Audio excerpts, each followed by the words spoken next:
BPL এর এবছরের নিলাম ঘিরে যেমন আগ্রহ বেড়েছে তেমনি এসেছে চমক। চূড়ান্ত তালিকা থেকে বাদ পড়েছেন মোট 9 ক্রিকেটার, যার মধ্যে জাতীয় দলে খেলা 4 জনও আছেন। এনামুল হক বিজয়, মোসাদ্দেক হোসেন সৈকত, সানজামুল ইসলাম এবং শফিউল ইসলামের নাম না থাকাটা স্বাভাবিকভাবেই আলোচনার ঝড় তুলেছে। অন্য যারা বাদ পড়েছেন আলাউদ্দিন বাবু, নিহাদুজ্জামান, মিজানুর রহমান, মনির হোসেন খান এবং বয়সভিত্তিক দলের একজন ক্রিকেটার। শনিবার প্রকাশিত বিসিবির চূড়ান্ত তালিকায় তাদের নাম দেখা যায়নি। বিসিবি আগেই ইঙ্গিত দিয়েছিল নিলাম তালিকায় থাকা কিছু ক্রিকেটার ফিক্সিং সংশ্লিষ্টতার কারণে বাদ পড়তে পারেন, কিন্তু কে কোন কারণে বাদ এ নিয়ে এখনও পরিষ্কার তথ্য পাওয়া যায়নি।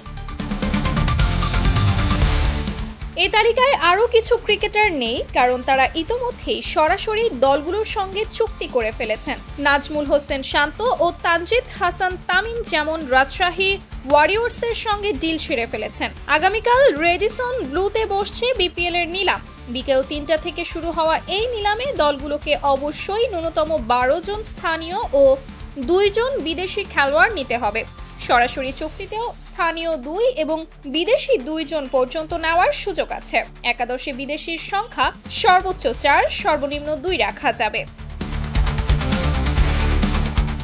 সিলেটে 26 ডিসেম্বর শুরু হবে বিপিএল। 24 ডিসেম্বর মিরপুরে হবে উদ্বোধনী অনুষ্ঠান, আর ফাইনাল 23 জানুয়ারি। ক্রিকেট প্রেমীদের চোখ এখন পুরোপুরি নিলামের দিকে। Sumaiya Snigdha, daily our Bangladesh.